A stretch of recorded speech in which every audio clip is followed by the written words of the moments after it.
Hi, Taylor. I listened to your review of the article on respect and where do we start, and you had a lot of great points, and so I wanted to go ahead and respond to some of those points.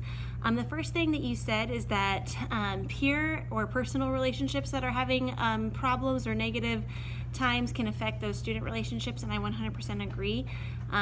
It's one of those things where as teachers, especially when we're having to have daily conversations with students, and sometimes we have those students that get on our nerves, or even just a rough day with our peers, or a rough day at home, sometimes those relationships overlap and create problems in other areas. And so just being able to separate the two, and I thought it was really honest and transparent and authentic of you to be able to say that you noticed that pitfall in yourself, and I think we've all been there, so it was great for you to bring that to the forefront.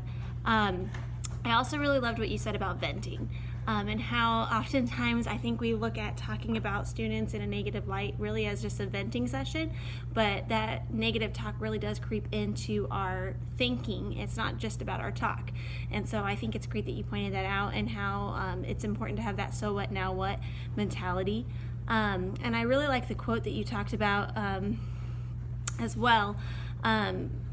You mentioned respect is your main rule that you have in your classroom, and that's about it.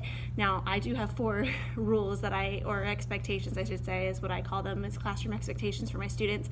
But my first one is respect, and it really does encompass all the rest of them to some degree. There's other things that I feel like almost have to be detailed just so students understand that, hey, this is my expectation as well. But I agree with you in that respect. If it's done and done well, it really covers a multitude of areas. And so anyways, I appreciated your input and your ideas and just your honesty. So thank you so much for sharing, and I look forward to your future posts.